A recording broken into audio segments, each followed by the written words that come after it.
Bismillahirrahmanirrahim. Assalamualaikum warahmatullahi wabarakatuh. Syukur Alhamdulillah kita bisa berjumpa lagi di channel ini. Salawat dan salam selalu tercurahkan kepada junjungan kita Nabi Agung Muhammad Sallallahu Alaihi Wasallam. Allahumma sholli ala Sayyidina Muhammad wa ala ali Sayyidina Muhammad. Harapan dan doa saya semoga saudaraku semuanya selalu diberikan kesehatan, dilapangkan rezekinya, diampuni dosa-dosanya, dan dipanjangkan umurnya. Amin ya robbal alamin.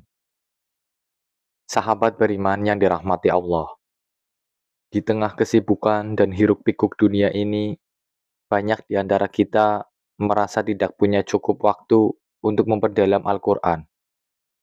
Namun, tahukah kita bahwa Rasulullah Shallallahu Alaihi Wasallam telah menunjukkan betapa besarnya pahala dan manfaat yang terkandung dalam surat-surat pendek dalam Al-Quran. Jangan remehkan surat yang hanya terdiri dari beberapa ayat, karena meskipun pendek, maknanya dalam dan pengaruhnya kuat dalam kehidupan. Hari ini, mari kita bahas 4 surat pendek yang dianjurkan oleh Rasulullah Shallallahu Alaihi Wasallam dan bagaimana mengamalkannya dalam kehidupan sehari-hari. Yang pertama, surat Al-Ikhlas. Surat ini begitu singkat, hanya 4 ayat, namun Rasulullah Shallallahu Alaihi Wasallam menyamakan keutamaannya dengan sepertiga Al-Quran. Dalam hadis yang diriwayatkan oleh Imam Bukhari, sesungguhnya surat ini setara dengan sepertiga Al-Quran. Hadis riwayat Bukhari. Surat Al-Ikhlas mengajarkan konsep tauhid murni, bahwa Allah itu esa, tidak beranak dan tidak diperanakan, dan tidak ada sesuatu pun yang setara dengannya.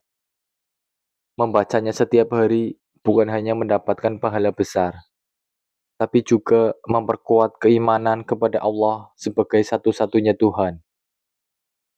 Yang kedua, surat Al-Falaq. Surat ini sangat dianjurkan untuk dibacakan sebagai perlindungan dari kejahatan yang nampak maupun tersembunyi.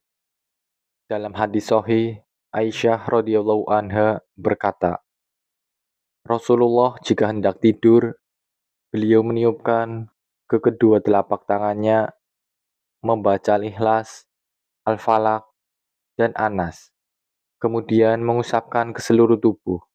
Hadis riwayat Bukhari dan Muslim.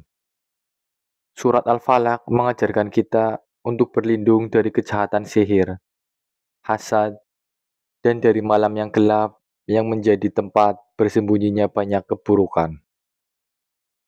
Yang ketiga, surat An-Nas. Surat ini melengkapi perlindungan spiritual kita. Jika Al-Falaq fokus pada kejahatan lahir, maka An-Nas menyoroti bahaya batiniah seperti was-was dan godaan setan. Allah menyebut setan sebagai yang membisikkan ke dalam dada manusia dari jin dan manusia. Quran Surat An-Nas ayat 5-6. Membaca surat ini secara rutin akan membantu menjaga hati kita dari bisikan buruk, rasa gelisah, pikiran negatif, dan godaan syahwat yang memalingkan kita dari kebaikan. Yang keempat, surat Al-Kafirun. Surat ini menegaskan sikap seorang muslim terhadap kemusyrikan dan kekafiran. Rasulullah Shallallahu Alaihi Wasallam bersabda, bacalah Qul ya ayyuhal kafirun sebelum tidur, karena ia pembebas dari syirik. Hadis riwayat Abu Daud dan At-Tirmizi. Di dalam surat ini terdapat pelajaran penting tentang toleransi yang tegas. Tidak mencampur adukan keyakinan, kita diajarkan untuk tetap santun kepada orang lain, namun tegas dalam menjaga kemurnian akidah. Rasulullah Shallallahu Alaihi Wasallam mencontohkan berbagai momen untuk membaca surat-surat pendek ini. Di antaranya, setelah sholat fardu, membaca surat Al-Ikhlas, Al-Falaq, dan Anas masing-masing 3 kali. Hadis riwayat Abu Daud. Zikir pagi dan petang untuk perlindungan dari sihir, penyakit, dan keburukan makhluk. Maka jadikanlah kebiasaan ini sebagai rutinitas kita setiap hari.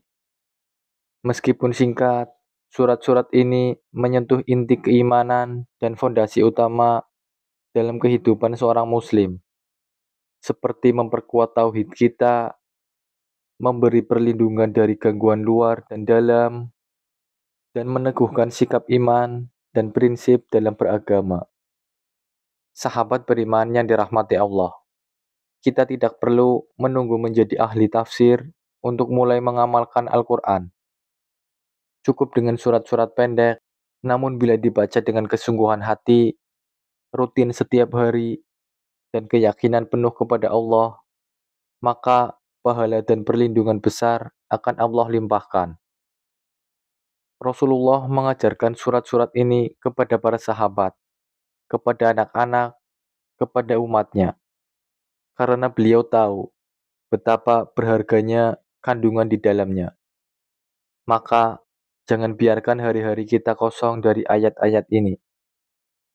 Sesungguhnya, Al-Quran adalah cahaya. Siapa yang berjalan bersamanya tidak akan tersesat.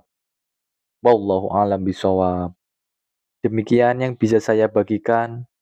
Semoga Allah menanamkan kecintaan kita kepada Al-Quran, memudahkan lisan dan hati kita untuk membacanya, dan menjadikannya cahaya di dunia serta penolong di akhirat. Amin, amin, ya rabbal alamin. Wassalamualaikum warahmatullahi wabarakatuh.